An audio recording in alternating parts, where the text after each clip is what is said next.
The situation between the United States and Canada has entered a new and dangerous phase.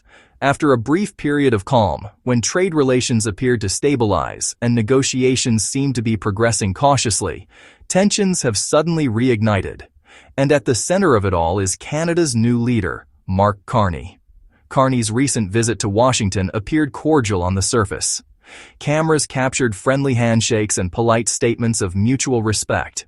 Both sides assured that trade relations were strong and that the United States fully respected Canada's sovereignty. But according to multiple major outlets, including the Washington Ledger, Northern Trade Review, and Global Insights Canada, what happened behind closed doors was far more contentious.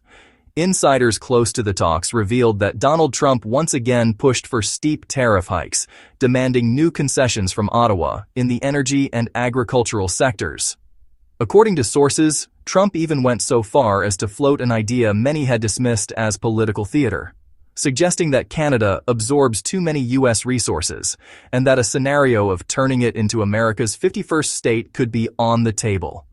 The comments stunned the Canadian delegation. In response, Carney is said to have stood firm, declaring that he would never allow his country to be treated as a subordinate power. In a leaked internal address, he reportedly stated, "Canada is not an appendage of the United States.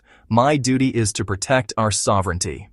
According to unofficial reports, Carney instructed ministries to prepare retaliatory tariffs on American imports and even draft emergency plans for a temporary suspension of trade should Washington escalate further.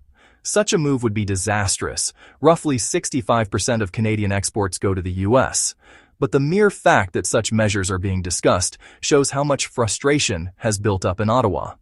Analysts from the Center for North American Studies warn that both nations are now on the brink of a new tariff war, with no sign of compromise in sight. Meanwhile, diplomatic sources say the U.S. Embassy in Ottawa has already sent warnings about potential changes to environmental agreements, import quotas, and investment frameworks. Simultaneously, U.S.-aligned media outlets have launched a campaign accusing Canada of abusing export benefits and unfairly subsidizing industries that harm American producers.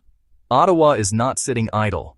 According to Northern Dispatch, Carney has directed Canadian diplomats to collect evidence of U.S. corporate misconduct, including dumping, price manipulation, and unfair export practices.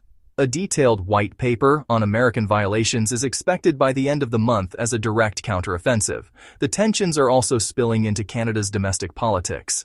Nationalists and left-leaning MPs are demanding a hardline response, from import bans on U.S. goods to temporary nationalization of key industries. Conservatives, however, warn that economic retaliation could destabilize the country. Analysts suggest that Trump is testing Canada's limits, probing how far he can push before Ottawa pushes back. But Carney, a seasoned financial strategist and former Bank of England governor, seems ready to play a much bigger geopolitical game. Interestingly, the standoff comes as Canada expands its economic ties beyond the U.S., negotiating new trade deals with the EU, Asia-Pacific, and Latin America.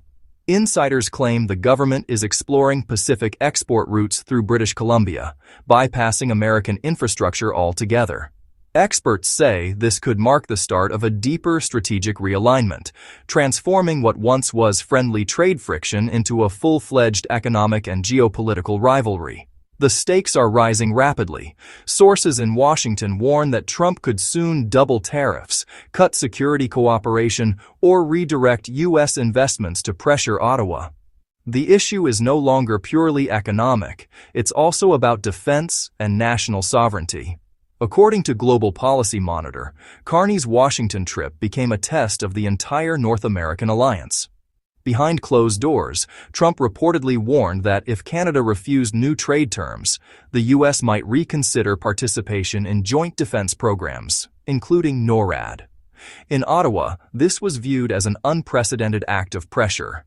prompting Carney to order a full review of Canada's military and economic dependence on the U.S. Analysts say this marks the most serious deterioration in U.S.-Canada relations in 3 decades, a phase defined by mistrust, hidden threats, and economic coercion.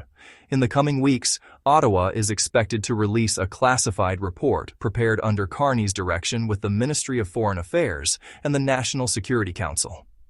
According to leaks, the document outlines a Northern Shield Plan, a comprehensive strategy for economic mobilization, diversification of trade routes, national currency settlements, and partial autonomy from U.S. dependence. If fully implemented, this would signal a historic shift. Canada preparing for life without American support for the first time since World War II. For Washington, the prospect of its closest ally asserting true independence is nothing short of a geopolitical earthquake. For Ottawa, it's a declaration that Canada will no longer be treated as the junior partner in North America. And as winter approaches, the world watches closely. The smiles and handshakes are over. What lies ahead is a test of strength. A new storm over North America that could redefine the balance of power for decades to come.